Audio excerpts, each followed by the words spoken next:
மைவி3 குடும்ப உறவுகள் அனைவருக்கும் வணக்கம். நண்பர்களே, இன்னைக்கு ஜூன் 30.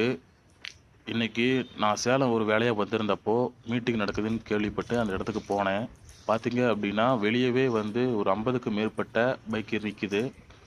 சரின்னு சொல்லிட்டு மீட்டிங் உள்ளே போய் பார்த்தோம் அப்படின்னா 100க்கும் மேற்பட்ட மக்கள் வந்து உள்ளே இருந்தாங்க. மக்களுடைய முதல் கேள்வியே வந்து பார்த்தீங்க அப்படின்னா, இன்னைக்கு ஜூன் 30 ஆயிடுச்சு, ஏன் இன்னும் பேமெண்ட் போடலை, எதனால் எம்டி வந்து சொல்லாமல் இருக்காரு, ஏன் எம்டின்னு வீடியோ போடாமல் இருக்காங்கன்னு சொல்லிட்டு நிறைய பேர் கேள்வி கேட்டாங்க.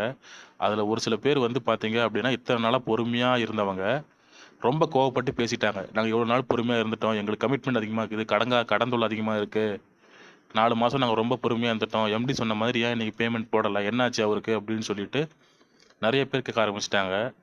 அதுக்கப்புறம் சேலத்தில் உள்ள டைரக்டர் ஒருத்தர் வந்து எம்டி கிட்ட வந்து பேசிட்டு, அதாவது நாங்கள் போகும்போது காலையிலே பேசிட்டு இருந்தார். அதுக்கப்புறம் அவர் உள்ள வந்து ஒரு சின்ன அப்டேட் கொடுத்தாரு. என்ன அப்படின்னா, சனிக்கிழமை நேற்று வந்து பார்த்தீங்க அப்படின்னா பேமெண்ட் ரிலீஸ் ஆகிடுச்சு. யாருக்குன்னு பார்த்தீங்க அப்படின்னா கோல்டு மெம்பருக்கு ஜூலை 1லேருந்து பணம் வர ஆரம்பிச்சிடும் அப்படின்னு சொல்லிட்டு சொன்னாங்க. உடனே மக்கள் நிறைய பேர் வந்து டைமண்ட் மெம்பருக்கும் க்ரௌன் மெம்பருக்கும் எப்போன்னு சொல்லிட்டு கேட்டப்போ, அது மட்டும் வருகிற புதன் வியாழனில் எம்டி அவர்களே தெளிவாக விளக்கம் அளித்து பணம் எப்போ வரும், எந்த மாதிரி வரும்னு சொல்லிட்டு காணொலி போடுவார் அப்படின்னு சொல்லிட்டு சொன்னாங்க. இதனால் மக்களுக்கு வந்து நிறைய பேருக்கு வந்து கோவப்பட்டாங்க. எதனால் அப்படின்னா, ஜூன் 30 டைம் சொல்லிட்டு இப்போ வந்து ஜூலை வரைக்கும் கொண்டு போகிறீங்களே, கரெக்டான தேதி சொல்லுங்கள் அப்படின்னு சொல்லிட்டு நிறைய பேர் வந்து கோவப்பட்டு கேள்வி கேட்டாங்க. எல்லாத்துக்குமே பதில் சொல்கிற மாதிரி எம்டி அவர்கள் விளக்கம் அளித்து வீடியோ போடுவார். மக்களுடைய பணம் மக்களுக்காக வந்து சேரும், மைவி3 மக்களுக்கான நிறுவனம் அப்படின்னு சொல்லிட்டு அவங்க சொல்லியிருந்தாங்க. அதுக்கப்புறம் இன்னும் ஒரு சில பேர் வந்து கூகுள் மீட்டிங்கில் வந்து எங்களுக்கான பதில் கரெக்டாக சொல்ல மாட்டேங்கிறாங்க, நாங்கள் ஏதாவது கேள்வி கேட்டோம் அப்படின்னா தவறான வார்த்தைகளை பயன்படுத்தி எங்களை திட்டுறாங்க, இதனால் ரொம்ப வருத்தமாக இருக்குது அப்படின்னு சொல்லிட்டு நிறைய பேர் வந்து சொல்லியிருந்தாங்க. இன்னும் நிறைய பல அப்டேட் கம்பெனி சைட்லேருந்து வர வேண்டியது முக்கிய அப்டேட். அதாவது நாளையிலேருந்து ஜூலை 1லேருந்து 4ஆம் ஆண்டு தொடக்க விழா, அதை பற்றி எந்த ஒரு நியூஸும் வரல. ஏன்னா பேஅவுட் வராதனால மக்கள் வந்து வேறு எதையுமே நினைக்க மாட்டுறாங்க.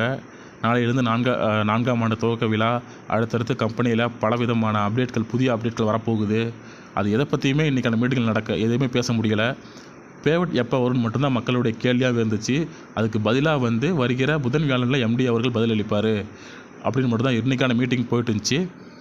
ஸோ மக்களே, இன்னும் 2 நாளில் எம்டி அவர்கள் எல்லாத்துக்குமான பதிலாக ஒரு காணொளி போடுவார். இத்தனை நாள் பொறுத்திருந்தோம், இன்னும் ஒரு 2-3 நாள் பொறுத்திருந்தோம் அப்படின்னா நம்மளுடைய கேள்விக்கும் ஒரு நிரந்தர பதில் கிடைச்ச மாதிரி இருக்கும். நமது எம்டி அவர்களுக்கு வந்து உடம்பு சரியில்லை அப்படிங்கிற மாதிரியும், அவர் வந்து இந்த நிறுவனத்துக்கு தொடரப்பட்ட வழக்கை எதிர்த்து போராடிட்டு வரதுனாலையும் கொஞ்சம் அங்கேயும் இங்கேயும் வந்து ரெஸ்ட் இல்லாமல் அலையிறாரு அப்படிங்கிற மாதிரி சில தகவல் வந்துச்சு. சில தகவல் சொன்னாங்க.